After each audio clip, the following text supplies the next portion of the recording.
Samoa e, mapu mai e tiute ma whaiva o le nei aso. Tātou Tapuaiga i le atua.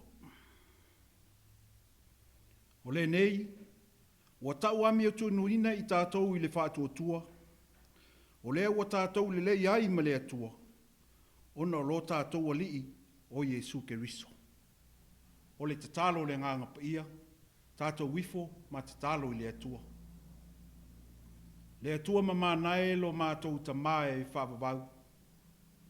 Ua mapu mailo watu nuu i tiute ma whaiva o le nei aso sa whea ngai mai lai atou.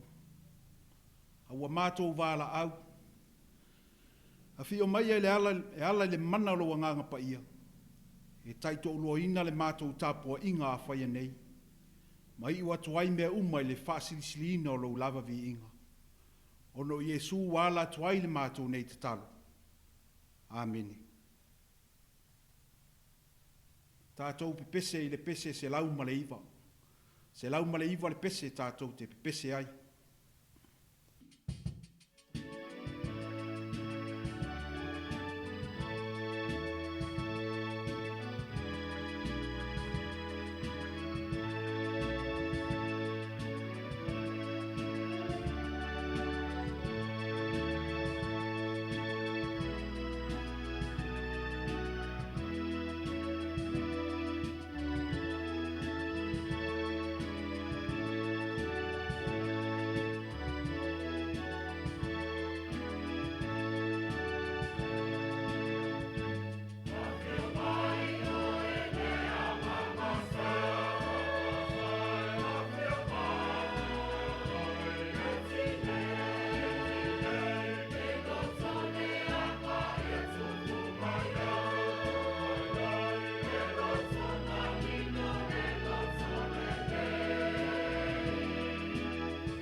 O le tatalo le whawhitai, whātou i senga, ma momoli atu nisi o tātou manao i le atua. Tātou wifo, ma tatalo i le atua. Le atua tolu taspa i ae, le atua le tamā, le alo, ma le anganga pa ia. O le atua foa la ua fio, a wana e whaia le langi ma le lalo langi, ma mea umalava o tumu ai. A wana e whetalai, ona i ai lava lea. O le atua mai le vavau se ia o lava i le ngā taanga o mea uma. O la ua fio o le pongai o lo mātou wola. Na e whaia le tangata o le tausi mea lau fuafuanga. Ma le pale a lio au ngā luenga mamana. O le anganga o le whawhetai tama, a wā ua iu tiute ma whaiva o le ne yaso, sa whea ngai ma lo watunu. O le tangata ma lana sa whai. Tiute ma whaiva ese ese, le Tapuaiga maua nei o mātou mātua mātutua, i te tonu maota malawa. Le o atu ma le toi foi mai o nai whanau i awa onga. Whaafetai ua whaatau nuina mea uma, i lou whaatasi mai. Langona le anganga whaafetai lo mātou tamā. I le ola ma le mālosi whaafowina mai la ua fio. Ua mātou whaatino ina ai o mātou tiute, mo mātou whaiva le li ie. Whaafetai le sio manga, ai maise o sio mātou atunu pele o Samoa, o le mātou whaasino manga mai la ua fio. Mātou vi ia la ua fio. Ona o le ngātai whale, o le lau ele, o le tamau a inga tausi mai o la ua fio mo i mātou, ma au whaamanu ianga, wa mātou wola ai i la le tino. Mātou whaafetai le li ie, i le sauta uana i o mātou mātua o tua āua ma vai atu. Ai maise o le lātou whaasino mai, o lau fio ma lau tala le lei, ua mātou sava vali ai ma le whaatua tua i le aso ma le aso. Whaafetai lau tala le lei, ua whaatala le lei na aiso o mātou atu nu pele o Samoa. O lau tala le lei ua mātou whaavae ai Samoa i lau fio le li ie. Vi ia lau fio. Ono le poto ma le ata mai, ua e whaupenga ina ai o mātou tangata. Ai maise ai lo mātou tautua i so se au nanga, ua e to Tofi na ai lo soifua ma lo mātou ne yola. Whaafetai au a fionga pa ia, o le sulu i o mātou vai, ma le mālama lama i o mātou wala uma. Vi ia la ua fio le ngaluenga mana lo wanganga pa ia, e taito lua ina lo mātou vai ma le whaatau wa. Ai maise taimi e osfa ia ngō fia ai mātou, e le fili ma le tiapolo. Sili le mātou whaafetai. Le taulanga tu tasi na tapena ina e lo walopelo i Jesu Keriso. O lo na soifua ato o toa na ofo ina mai. A wā lava i mātou le whanau anga sala. A o le whaola tanga fo i lea mo le lalolangi uma. Tu mau atu i la ua fio, le vi inga, le whamanu ma le whane tanga. Nei maso uma se i o le whavavau lava. Lea tu ame o tō nue, na o lau fio lava e sao matonu au whaamasinonga uma. Wa e alofa ina fo isi o mātua tunu pele Samoa, i le alofa e sili o nā toa. Ai pei taita mā, panga lava lea, wa mātou tali atu i o mātou winga mātanga amale ele lea i o ruma. O mātou wala au, o mātou o tangata anga sala lea li ie. Wa mātou le ola māta tau i la ua fio. Na ona mātou tau langi o la ua fio, ma lo wa lofa i ate i mātou. Aua ma mao lava sa mātou whaatinonga ma la ua fio le li ie. Wa mātou le ola māta tau. Wa mātou le wha maoni tiute ma whaiva o e Tofi na ai mātou le li ie. Wa mātou te talo ta mā. A vea ia le toto lo alopelo Jesu Keriso. E ma ngalo ai mātou le whanau ang sala. A o mai pēlo wanganga. Ina i o mātou i loa, o na ola i le loto sala mō ma le wha maoni. Ia wha pēnao na mātou fulitua mai me se na mātou whaia.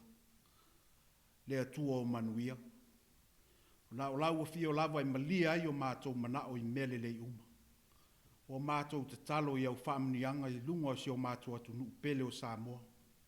Mai lava i taitai o le malo, taitai o e kālesia, o nuu, ai maise o so se whaala putonga. Mātou te talo i ai le ola mātatau, ai maise le ami o tonu, o le wha maoni, e whaatino ai o lātou tiute ma lātou whaiva. Au wā se manuia o Samoa mo a tai ao le li i. Whaamanuia na i o mātou a inga. Ai mai se fo i o le tau atina e ina o si o mātou atunu. Le tamao a inga o i lātou uma lava o whaia le lātou sao. Au wā se lumana i manuia o Samoa mo a tai ao. Mātou manatua le tāpua inga mau. Ana i o mātou mātua mātutua. I maota malawa. Wā le lātou tāpua inga wā e manuia ai whaiba. Asi au atunu o Samoa le ali i. Mātou manatua tama whānau o Samoa. O lo tala whāuto i tue fia o le lalolangi. Fe au mga luenga masa ili ngā manuia o tālonga. Ma o onga. Ia whapenana i eilau whamunianga le ali i. Mātou tālo whamanuia. Le ngā luenga o le whaatala le ina o Samoa o lo whengai. Mau au auna le wholafola ina o lau whe au ma lau ngā luenga. Ina ia tupu maola lo mālo e whaavavau. Mātou manatua o e mamai. I to tonu o maota malao. Whapenao na anga le leima whaamalo o lo le mana o lau o fio. O e o whaanoa noa. Ona o le malanga le maliu ma le oti. Whaamawhanawhana whaamaise le anganga o lau o fio le ali i. Le ise mea mātou te pepole ai. A wao le mātou wola o i lau o fio lea. Au le oti o lo mātou manuia lea le ali i. E whaamanuia. La tau o lo ngafa ma le au na. Ve soasoani mua lau tele o tutonu o si o watunu. O leo o fo mai, o fui mu. Ma la tau umalava. O whaia le whaiva ina ia manuia Samoa. Ma ona tangata le li i. Wa mātou te talo le li i. Ma mana tua le lalo langi ve vesi. O le mate la ina, o le ai, o le fia ai. Ma le fia fe inu o tangata. O taua ma fe vai inga. Wa whaina nisi ona o le whaasiri au pule o nisi ma le pule whaasaua. Wa mātou te talo. Vave mai se taimi a ho atu i ailo file mu ma la vea i la o fio. Whamanuia nisi o fia maua lau fisosoani le nei tū lang.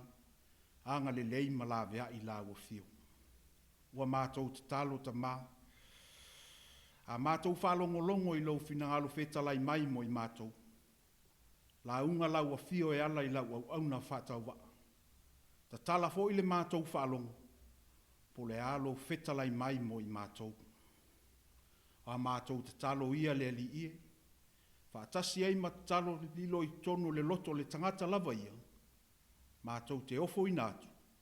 Whaia pēr lo finangalo. Ai le o mātou loto. Ono Iesu wala tuai le mātou nei te talo. Amen. O le whaitauina o le tusipaia. O le tusifilfilia mo i tātou i le nei aso. E tusai ma le whaasinonga le tusifailotu o le ekalesia. O maua mai le le tusi mua Paulo i a Kolenito. Lona mata upu mua. Au te whaitauina mai le whai upu e whaa. E whaangata mai le whai upu e iwa. Whaafonga maia. O awhionga pa ia lo tātou wali. O te whawhetai atu i le atua i le au noa ona o tau. A wau le alofa tu noa o le atua wa fo ina mai a te o tau i a ke riso Iesu. Ina ua ato o tō na whaatamau a inga ina o tau e ia. O ia te o tau le upu ma le malama atoa. E whaapei o na whaamau nia le moni o le upu i a ke riso i a te o tau. O lea, wo o tau le mātiti vai se mea alofa e tas. A o whaatalitali o tau i le whaalinga o lo tātou ali o Iesu ke riso. O ia fo ina te whaatu mawina o tau se ia o atu i le iunga. Ina ia le ai se mea whaasala ina ai o tau i le aso o lo tātou ali o Iesu ke riso. E wha maoni le atua. O le ua wala awina o tau ina ia mafuta whaatasi malo na alo i Iesu ke riso. Lo tātou wali.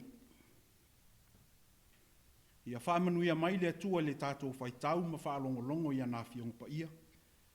Ia tu mau atu pē ia te ia lo na lava vi inga. Nei maso uma se i o le whaavavau. Whaavavau lava. Amen.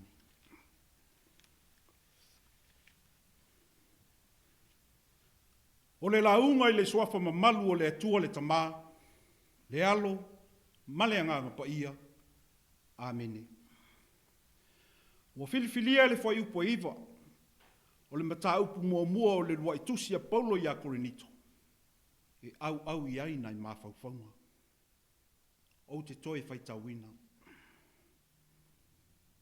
E wha maoni le atua, o le ua wala auina o tau ina ia mafuta whaatasi malona alo, o Yesu ke riso lo tātou wali.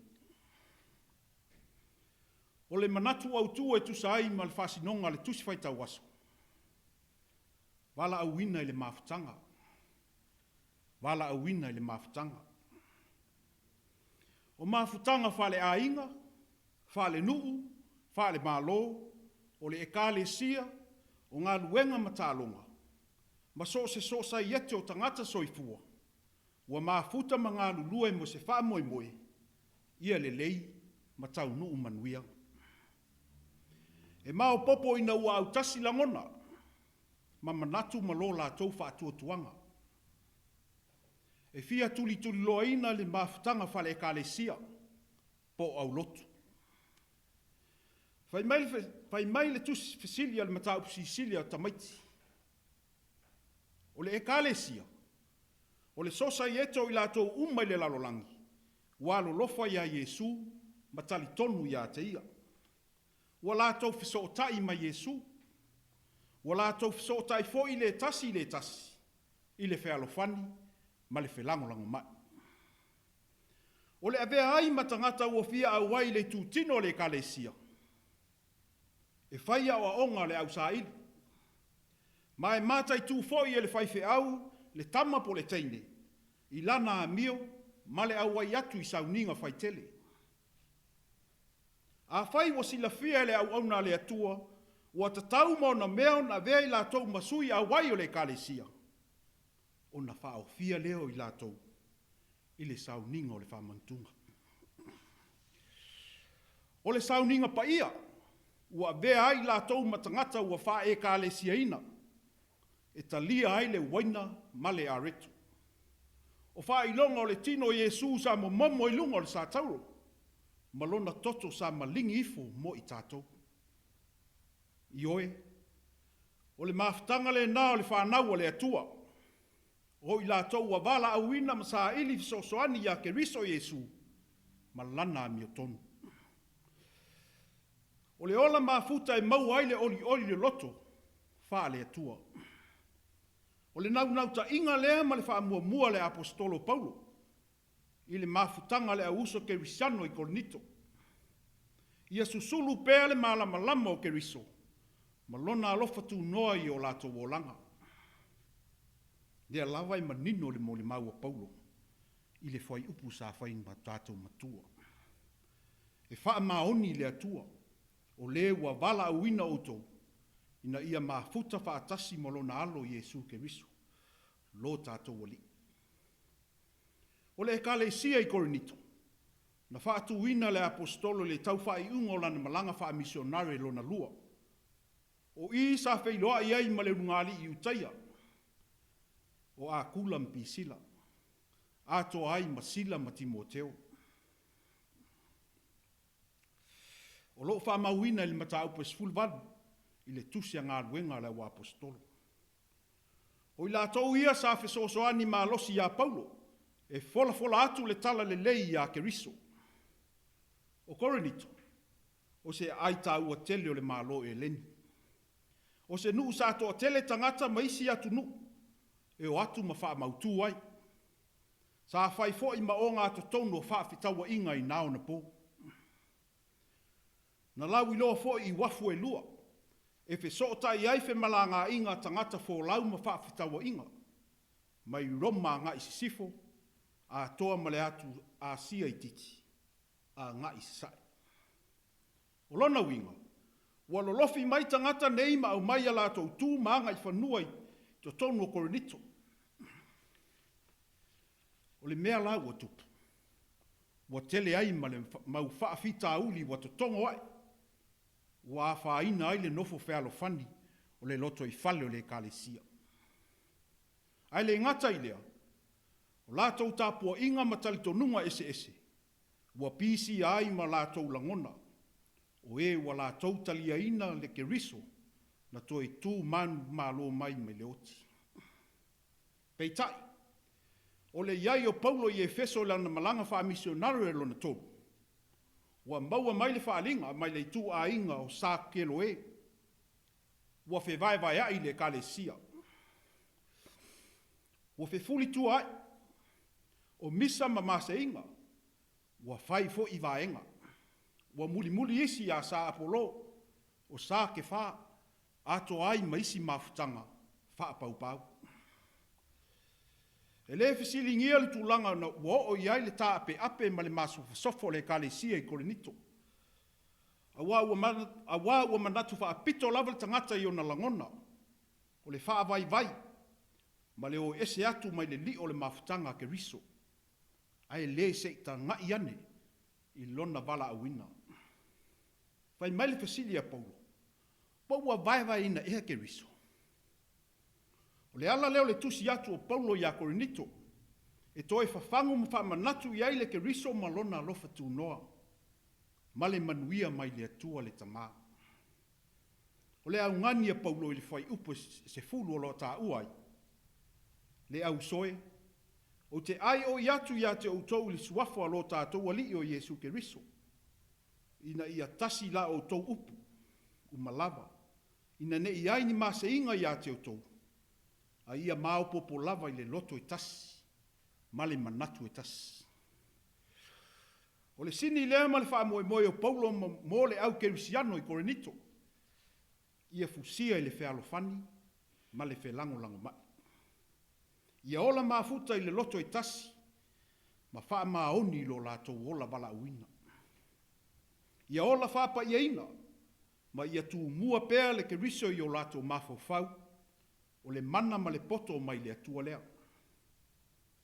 I le male nei. Ia tu mau i le alofa. O le alofa i le fia i le ami o leanga. Ai fia i le wha maoni.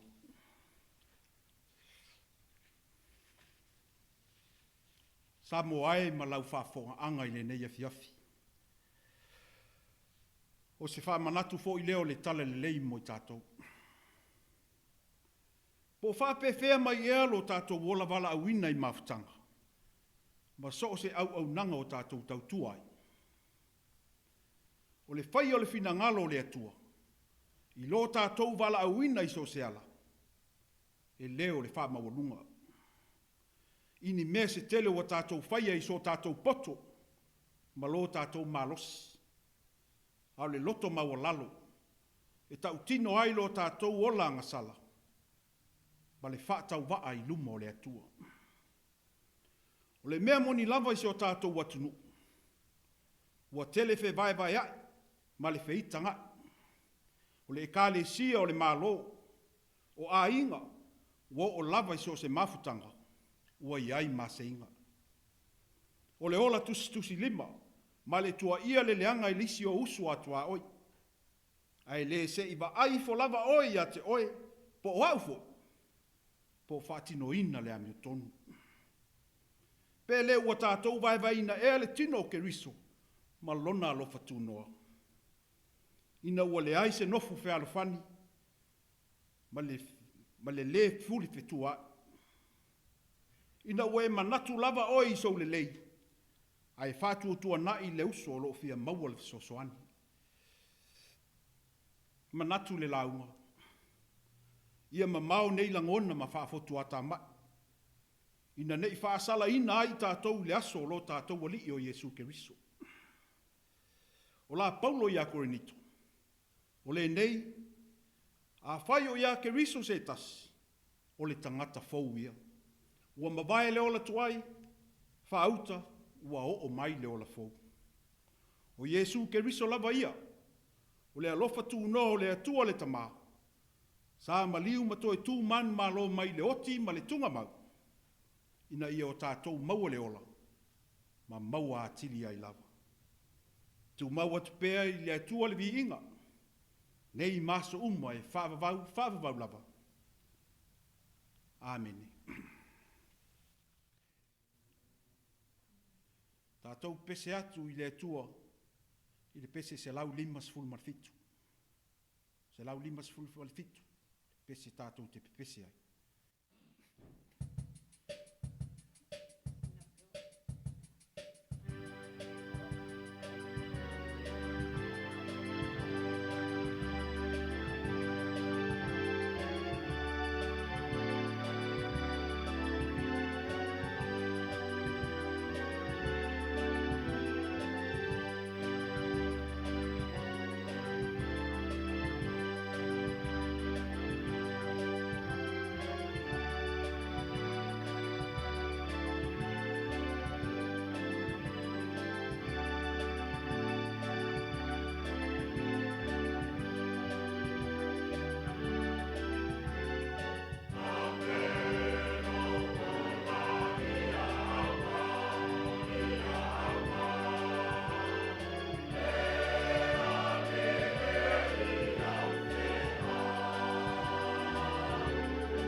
le tatalo whamanuia, tato wifo ma tatalo I le atua. A le manuia ma le file mu o la ua fia o le atua le tama, le alofa silisili ese o lau alupelo Iesu Keriso, ma le maafutanga le whaiwhai pēr ma la ua fia o nganga pa iai, ia tu mau mai le I lunga o Samoa, ma lunga o lau whanau whaatua I le lalolangi atoa, nei maso uma se yo le whavavau lava. Amen.